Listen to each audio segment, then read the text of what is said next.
You've got it. This is BBC Radio London. My name's Eddie Nestor, and today is my cancer anniversary. For those of you who haven't heard, it's a very special show for me, and we've had some great guests on. Two people I didn't know, actually, Will and Sarah. And they were talking about their journey. I hope it helps. Honestly, it's not my aim to bring anybody down. 1 in 2 of us will get it. We'll have to survive it. We'll have to stay upbeat. But those two both dedicated their life to raising money. One in terms of basketball, young people. The other has got herself a choir together, and they've raised over £300,000. It's been a fantastic listeners, and I didn't want the show to go without offering help and support to anybody listening who might be going through it. So I'm pleased to say Cancer Research's Health Information Manager, Meg Winter, joins me now. How are you, Megan? Hi, Eddie. Good afternoon. How are you? Yes, I'm very well, thank you. Thanks for having me on the show. Wow, no. The pleasure is mine. We have actually talked a little bit. We had a professor on earlier on who was talking to us about a trial where they went into, I don't know, supermarket car parks, where they went to places and people came to them. Just for my listeners who don't understand why I go on so much about diagnosis and early diagnosis, how important is it? Yeah, the early diagnosis of cancer is really important. We know that it saves lives, and it's also really helpful when we have people, high-profile people, celebrities, people like yourself who talk about cancer, because it increases public awareness and it gets us talking about cancer and normalizing the discussion. And when people do talk about cancer, it can be a prompt for people to think about their own health, to listen to their body and think, oh, that might not be quite right for me, and to go on to talk to their doctor. And that's a really fantastic thing. So my guest, Sharon, was being breast aware, was checking herself in the shower, found a lump and went straight to the doctor. I found a lump at the top of my leg and ignored it for 6 weeks. Is that a male-female thing?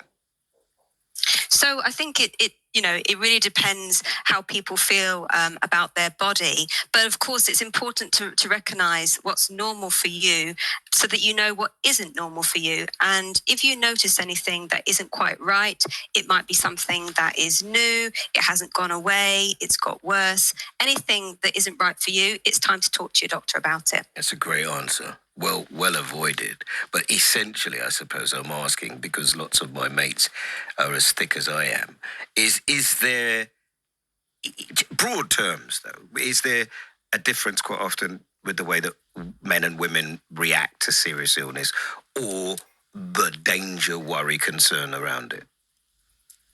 So we hear anecdotally often, people talk about being encouraged by their partner to go to the doctor, might need a couple of elbows to encourage them to make that call. It is a complex issue because there's lots of different things that are going on that might present a barrier for someone going to the doctor. It can include anything from not thinking that their issue is important enough to waste the doctor's time, or it's really important that just people understand that you're not wasting the doctor's time. They do want to hear from you if something isn't right for you. And we know, as you've said, that early diagnosis of cancer, it does save lives. And most time, if you've noticed something you in your body, it's unlikely to be cancer. But if it is, spotting it at an early stage can make all the difference. Do you accept that the word cancer is terrifying for some people? I think this is why it's really important that we talk about cancer, so that we can help people to understand that it's not something to be scared about. Cancer survival over the last 50 years has doubled. So now 1 in 2 people will survive their cancer. And that's a fantastic thing that we need to make sure that we talk about, as well as awareness, so that people do feel confident to go to their doctor when they notice that something's not right for them. I'm not meaning to irritate you, but we probably all also know somebody who's died from it. So I'm talking more.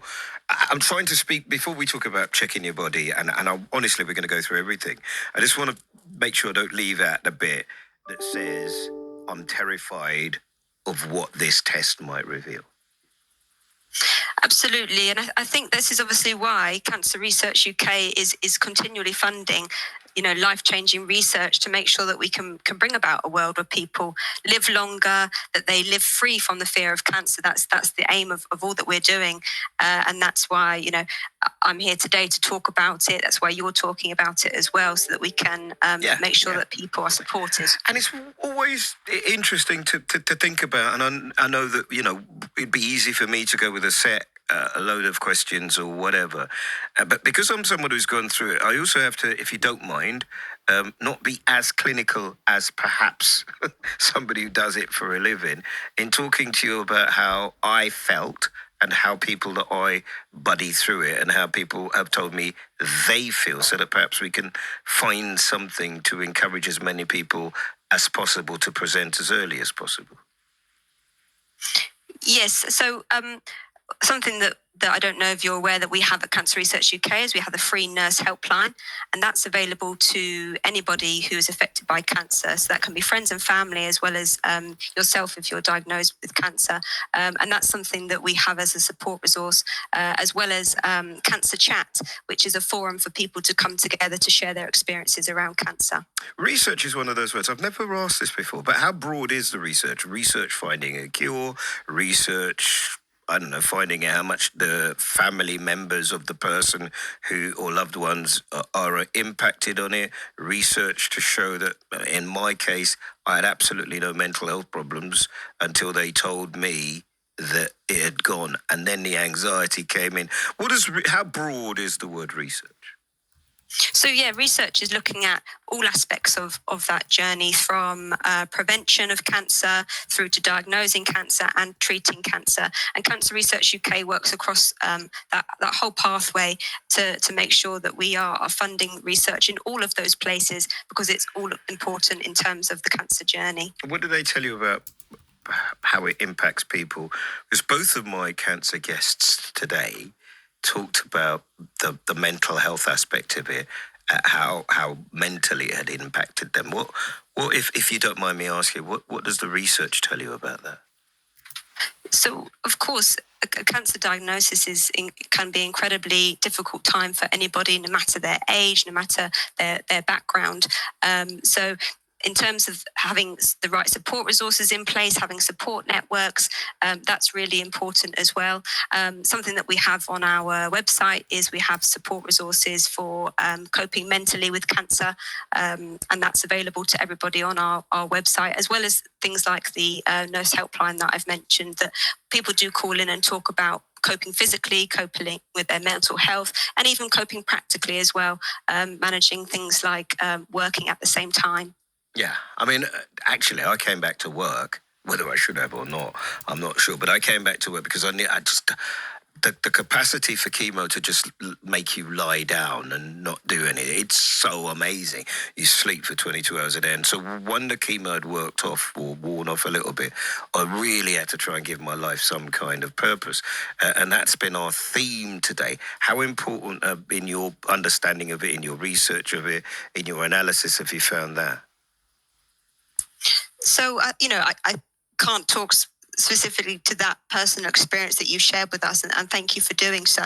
I think it's important that people do consider that each time their experience might be different from the person next to them, and that's something that's okay. That's why we're talking about our experiences today, to make sure that people realise that there's not one way of going through cancer. That's fine. Let's take you onto more steady ground, shall we? Let's get off the sand and then out of the mud onto the concrete pavement.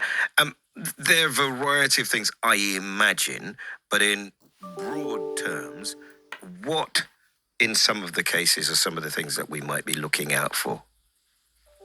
In terms of the signs and symptoms of cancer?